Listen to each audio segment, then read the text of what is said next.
வணக்கம். ஸ்ரீவில்லிபுத்தூர் ரம்யா மகளிர் தையலகம் கார்த்திகை செல்வி. நம்ம இன்னைக்கு என்ன பார்க்க போறோம்னா, ஒரு கஸ்டமர் நமக்கு இந்த ப்ளவுஸை சென்னையிலேருந்து கொரியர் பண்ணியிருக்காங்க. இங்கே பாருங்க, இந்த நெக்கு வேணும்னு கேட்டாங்க. அவங்க நெட்டில் எடுத்து அனுப்புனாங்க. இந்த கோபி மாடலில் பின்னாடி க்ளோஸ் நெக் வச்சு தைங்கக்கான்னு சொல்லி மாடல் அனுப்புனாங்க. உங்களுக்கு நான் அந்த டிஸ்பிளேயில் காட்டுறேன் பாருங்க. இங்கே பாருங்க, நெக்கு எவ்வளோ அழகாக இருக்குன்னு போட்டால் நல்லா நீட்டாக இருக்கும். அடுத்தது 3/4 கை வைங்கக்கான்னு சொன்னாங்க. இங்கே பாருங்க, கை 3/4 வேணும்னு கேட்டாங்க. சரின்னு சொல்லி 3/4 கை வச்சுருக்கோம். முன்னாடி நெக்கு பின்னாடி க்ளோஸாக இருக்கிறதுனால கொஞ்சம் லோ நெக்காக வைங்கன்னு சொல்லி கேட்டாங்க. அதனால் கொஞ்சம் நல்லாவே லோ நெக்காக தான் வச்சுருக்கோம்.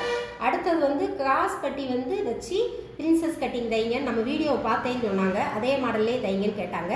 அதே மாடல்லே தைச்சிருக்கோம் பாருங்கள். அடுத்தது ப்ரா கூக்கு தைங்கன்னு சொன்னாங்க. இங்கே பாருங்கள், அதுவும் தைச்சிருக்கோம். இதை ப்ரா போட்டு இந்த கூக்கு நம்ம இப்படி கொக்கியை மாட்டிக்கலாம். பட்டனை மாட்டிக்கிட்டு அது வெளியே நகர்ந்து வராது, பார்த்துக்கோங்க. இதே மாதிரி உங்களுக்கும் தைக்கணும் அப்படின்னு நினச்சிங்கன்னா கீழே தெரியல அந்த நம்பர் கான்டாக்ட் பண்ணுங்கள். நன்றி.